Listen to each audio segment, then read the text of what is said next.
સત્તાધાર ધામ અને આપાગીગાની જગ્યાના વિવાદના પડઘા સુરત સુધી પડ્યા છે। ગુર્જર ક્ષત્રિય કડિયા સમાજના લોકોની કલેક્ટરને રજૂઆત, વિજય બાપુને બદનામ કરવાનો પ્રયાસ થયો હોવાના આક્ષેપો કર્યા।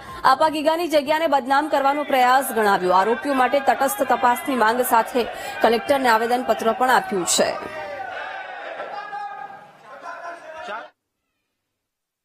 સત્તાધાર ધામ અને આપાગીગાની જગ્યાને લઈ જે વિવાદ ચાલી રહ્યો છે તેને લઈ સુરતમાં સત્તાધાર સમાજના વસતા લોકોમાં પણ એક રીતે ઘેરા પ્રત્યાઘાતો પડ્યા છે અને આ સત્તાધાર ધામનો વિવાદ સુરત પહોંચ્યો છે।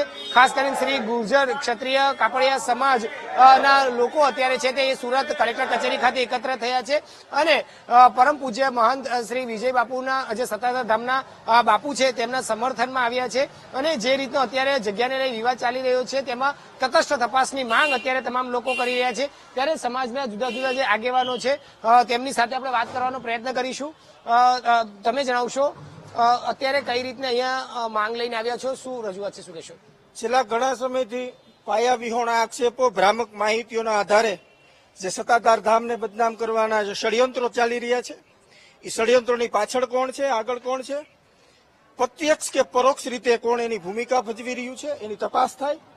સત્તાધાર બચાવ સમિતિની પાછળ કોણ છે, સત્તાધાર બચાવ સમિતિનું નિર્માણ કોણે કર્યું એ પણ તપાસ થાય અને જે સત્તાધાર ધામ છે એ કરોડો લોકોની આસ્થાનું પ્રતીક છે, અમારી ગુરુ ગાદી છે, અમારા ગુરુ ઉપર આક્ષેપો જે થાય છે એ પાયા વિહોણા છે। સત્તાધાર ધામ આજે બદનામ થતું હોય, સાથે સનાતન ધર્મ જો બદનામ થતો હોય તો એની તપાસ થવી જોઈએ। આજે કલેક્ટર કચેરી ખાતે ગુજરાતના મુખ્યમંત્રીને આવેદનપત્ર આપવા આવેલા છીએ કે ભાજપ ગુજરાતની અંદર બીજેપીની સરકાર છે, સનાતન ધર્મનું જેને રક્ષણ કરવાની જે જવાબદારી સોંપેલી છે ગુજરાતની જનતાએ, તો આજે સનાતન ધર્મ જો બદનામ થતો હોય તો ગુજરાતની સરકારે આમાં તપાસ નીમવી જોઈએ અને તપાસ નીમી જે કોઈ ગુનેગારો છે એની ઉપર કાર્યવાહી કરવી જોઈએ। બિલકુલ, તમે જણાવશો હાલ કઈ માંગ સાથે આવ્યા છો અને કઈ રીતની રજૂઆત છે?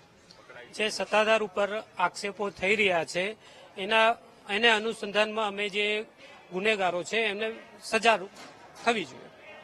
આપની શું માંગ છે અને શું શું બાબતો લઈને આવ્યા છે, શું કહેશો?